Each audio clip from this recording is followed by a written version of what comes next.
Hello, how are you? This is week 22 of our Nursery Rhymes pack. We've got Little Jack Horner. Now I'm going to run you through the activities and then go through in fast forward. So Little Jack Horner sat in the corner eating a Christmas pie. He put in his thumb and pulled out a plum and said, "What a good boy am I." So if you haven't guessed already, we're going to make some plum pies. Let's start from the top. So this one is going to be, this one isn't a pie. This one is going to be a handprint activity. So we're going to paint the hand, stamp it onto the paper, and then stick on the big fat thumb. Then we're going to, this one's the first pie. So this one, I couldn't get any purple. So it's going to have to be a pink. Let's go strawberry or raspberry pie for this one. So we've got the pie. Here, we're going to scrunch up balls, so tearing and scrunching up balls of the tissue paper. We're then going to stick it in here and then cut around and staple on the tops of the pie, or the top of the pie, the pastry strips. You may or may not need all of them.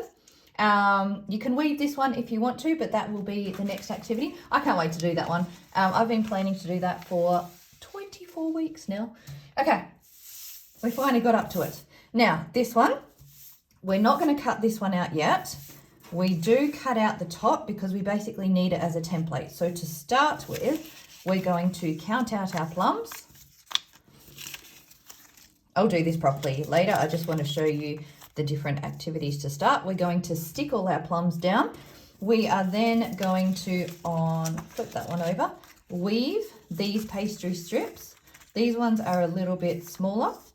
So we're going to thread them in and out and then glue them down to this one, cut them out, and that will be our pie top. We'll then stick it on as a flap.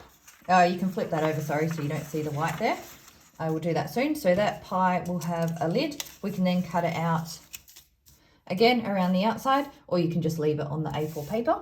This one is a counting activity. So on the leaves, you've got 1, 2, 3, 4, 5. So we're going to dip our thumbs in paint and stamp out the matching number. So on this one, I'm going to do 1, this one, 1, 2, 3, this one, 2, 1, 2, and stamp out our thumbs to fill in the plums. And then this one, just to bring in a little bit more maths. So we've got Little Jack Horner sat in the corner. So I brought the corners into it. How many corners are in each of these shapes? So we're counting again and looking at the attributes of the different shapes. You can then look for patterns as well. So we've got our circle with no corners, our triangle with 3 sides and 3 corners, square with 4 sides and 4 corners.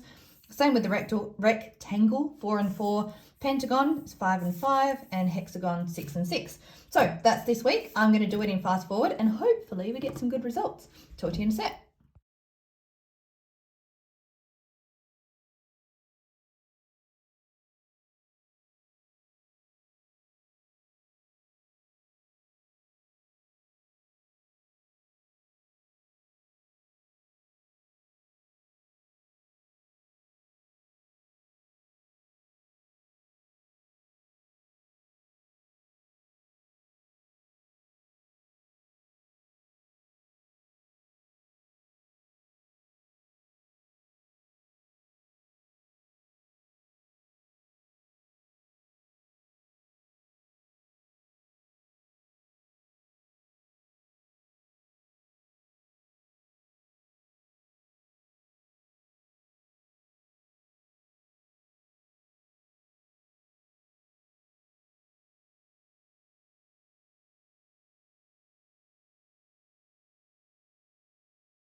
Hello, I'm back. The pies worked so well. The weaving was a little bit tricky. I found originally when I designed it, I was going to have the weaving see-through so you can see the plums underneath, but it was so much easier just to attach it to the cutout. So we've got our 10 plums in there, so we've counting activity, and then the weaving on top, which is really good for fine motor skills as well as coordination and resilience. So you've got that problem solving aspect to it because it is quite tricky.